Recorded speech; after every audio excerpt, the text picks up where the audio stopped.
పెరిగి పెద్దయ్యాక ఈ పులియూరికే దేవుడయ్యాడు కుమార్. కానీ కుమార్ ఇప్పుడిక్కడ లేడు. ఈ ఊరు మొత్తం ఎదురు చూసేది అతని కోసమే. కుమార్ ఇప్పుడు ఎక్కడుంటాడు? అదో పెద్ద కథ. కొన్నాళ్ళ కిందట కుమార్ తమ్ముడు సుబ్రహ్మణ్యం స్నేహితులు ఏదో కావాలంటూ ఈ ఊరికొచ్చారు. ఎవరిళ్ళు ఇంత ముందు ఇక్కడ చూడలేదు? బలరాం గారిని కలవాలంటూ పట్నం నుంచి వచ్చారు.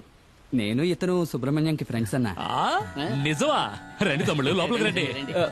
నా పేరు గన్ని. కాదు, బెన్ని. నా పేరు శివ. ఒక ముఖ్యమైన విషయం మాట్లాడాలి. ఏంటి చెప్పండి, పర్లేదు. సుబ్రహ్మణ్యం చదువు కోసం పట్నం వెళ్ళాడు. నేను ఈ ఊరు వదిలి ఎక్కడికి వెళ్ళేది లేదు. బలరామణ, సుబ్రహ్మణ్యం లైన్ లో ఉన్నారు. బావా సుబ్రహ్మణి, ఒక్క నిమిషం ఆగరా ప్లీజ్. మణి, నీతో పాటు చదువుకుంటున్న వాళ్ళు ఇక్కడికొచ్చారు. నేనే వాళ్ళకి పంపించాను. పోతే నల్లగా లావుగా ఉన్నాడే వాడే నాతో పాటు చదువుకుంటున్నాడు. ఎవరు? ఈ ఖడ్గమృగమా? ఇలాంటి వాళ్ళని కూడా కాలేజీలో చేర్చుకుంటారా? వాళ్ళకు సహాయం కావాలంట. అది నీ ఒక్కడి వల్లే అవుతుంది బావా. ఇసం ఏంటో చెప్పరా బామర్ది. ఇక్కడ ఒక ఆయుర్వేదిక్ మందుల ఫ్యాక్టరీ ఉంది, గిరి ఫార్మసీ. అక్కడ శివ ఉన్నాడు కదా, శివ వాళ్ళ ఫాదర్ డాడీ గిరిజ అనే దాని యజమాని. అరే ఏం పేర్లురా ఇవి, డాడీ గిరిజ. బావా వీళ్ళు ఇక్కడ ఒక శాస్త్రజ్ఞుడి సహాయంతో క్యాన్సర్ ని నయం చేసే మందుని కనిపెట్టారు. బావా వీళ్ళకి ఈ మందు కోసమే మిగతా వనమూలికలతో పాటు కొంచెం గంజాయి కూడా కావాలండి.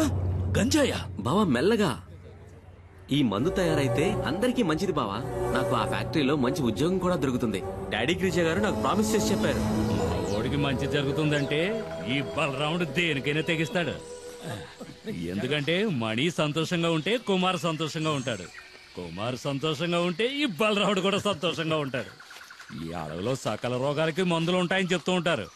కానీ గంజాయిలో క్యాన్సర్ మందు ఉందని చెప్పడం నేను ఎప్పుడూ వినలేదే. ఇక్కడ బండ్లు జారుతాయి, కూర్చొంతో చూసుకుని రండి. అన్నా, ఈ అడవిలో సుమారు 2 గంటల సేపటి నుంచి నడుస్తూనే ఉన్నాం. ఇంకా స్థలం రాలేదా? దీనికే గస పెడితే ఎట్టాగబ్బా, ఇంకా వెళ్ళాలా? పొద్దుమాను తినడం తాగడం కాదు, ఒళ్ళొంచి పనిచేయాల. ఇట్టా ఉంటే ఇడికి పిల్లనెవరు నడిచి కాళ్ళు పీకుతున్నారా?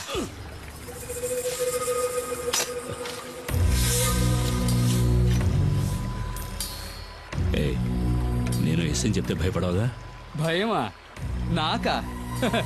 అసలు మా వంశంలోనే ఎవరు భయపడ్డట్టు దాఖలా లేవు. ఏంటి విషయం? ఏం లేదు, పాము. పామా? ఎక్కడ? కదలొద్దు, అది నాగుపాము. కదిలితే కాటేస్తుంది.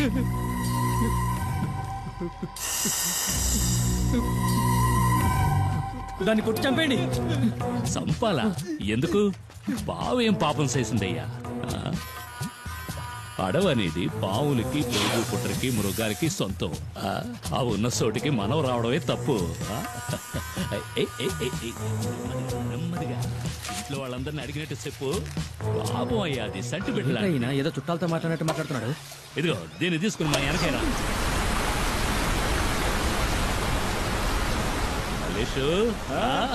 మావా, ఏంటి మావా, ఏంటి ఇక్కడ? ఏం లేదురా, ఈడు నాకు బాగా కావాల్సిన వాళ్ళు. అన్నతో చెప్పి ఆ మందంటే ఇప్పించు. నీకు తెలుసుగా మావా, పరిచయంలో వాళ్ళతో ఈ వ్యాపారం చేయమని. అరే మనకిడు బాగా కావాల్సిన వాళ్ళని చెప్తున్నాను కదా. సరే రామని అడిగి చూస్తాను. ఈయన నాకు చాలా సహాయం చేశాడు. రండి వెళ్దాం.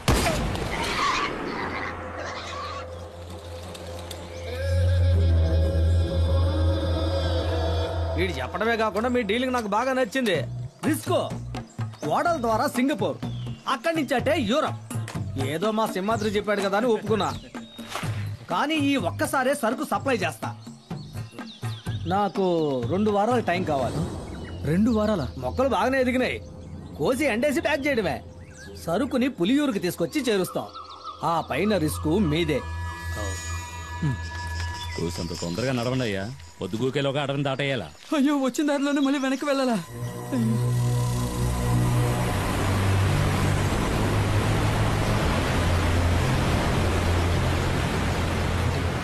ఏమైంది?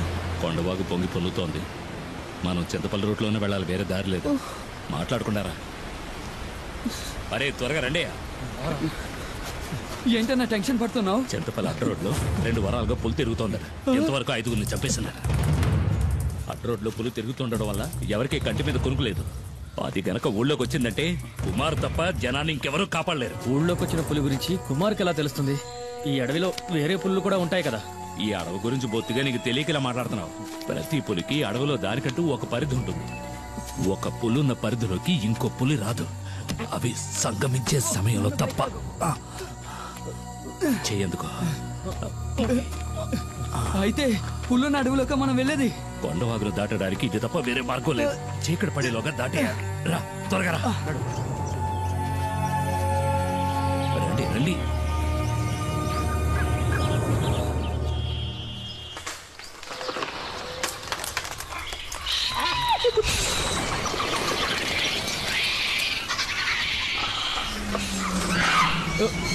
ఏమిటా శబ్దం?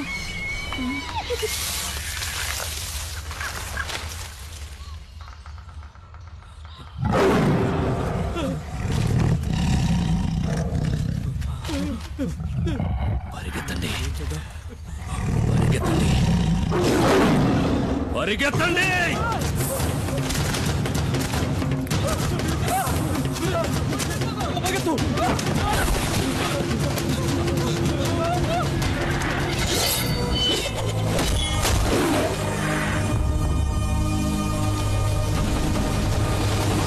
ఇక భయపడాల్సిన పని లేదు.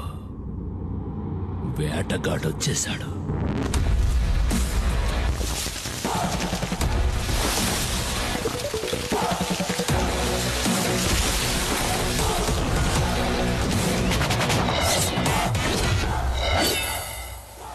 పులిరా పులిరా మన్యం పులిరా, నీ అందగా నిలిచే మన్యం పులిరా.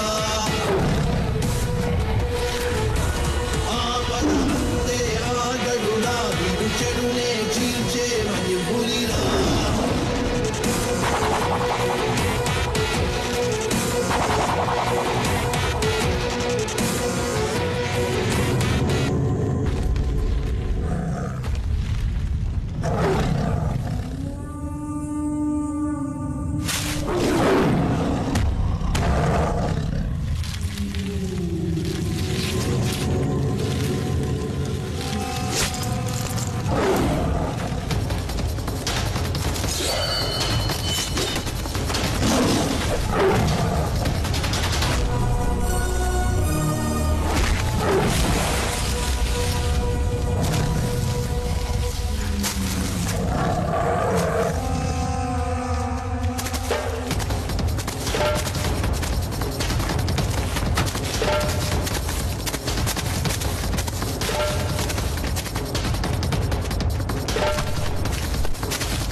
పులిరా పులిరా మన్యం పులిరా, నీ అందగా నిలిచే మన్యం పులిరా. ఆపద అంతే ఆగడురా, చెడునే చీల్చే మన్యం పులిరా.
ఏమైందే?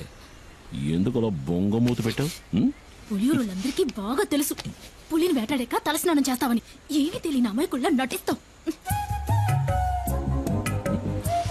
ఏంటో వాగుతున్నా? చాలు చాలు, నేనేం బుర్రలేందాను కాదు. నువ్వు పులిని చంపేవని నాకు తెలుసు. ఏ పులి? ఏమీ ఎరగడు పాపం. ఇప్పుడు ఈ ఇంట్లో దీనివల్ల ఎంత పెద్ద గొడవ అవుద్దో తెలీదు. ఎందుకే నోటుకు వచ్చినట్టు మాట్లాడతావు? ఇట్రా. వద్దు, ఈ ముచ్చట్లే వద్దు. ఈ 2 రోజులు ఎక్కడున్నావు? అత్తారింట్లో. నీతో చెప్పాక పనికెళ్ళా?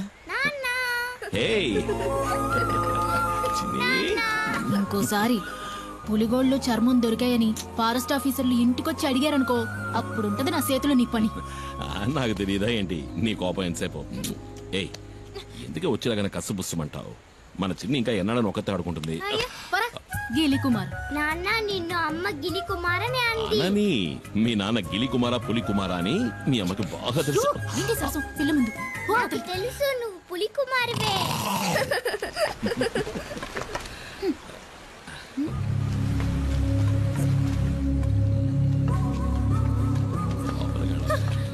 రండి రండి పెద్ద ఆయన.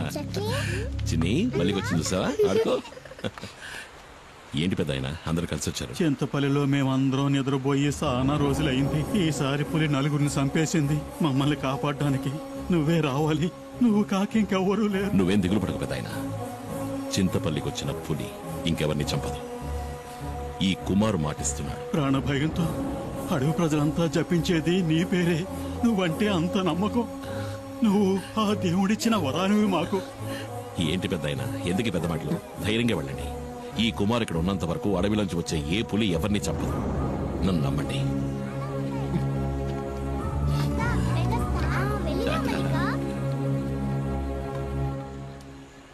2 రోజులు పనికే వెళ్ళావు కదా? నీతో నిజమే కదా చెప్పా. నేనన్నా నా బిడ్డన్నా నీకు అస్సలు లెక్కేలేదు. అందుకే కదా నీ ప్రాణాలు కూడా లెక్క చేయకుండా ఇప్పుడు ఏం కొప్ప మునిగిపోయిందని నువ్వు ఇట్లా గొడవ పడుతున్నావు? పులిని చంపిన మనిషి ఊళ్ళో వాళ్ళకి దేవుడంట. దీనివల్ల వచ్చే లాభాల కంటే నష్టాలే ఎక్కువ. నీ ఇష్టం వచ్చినట్టు చేసుకో. మైనా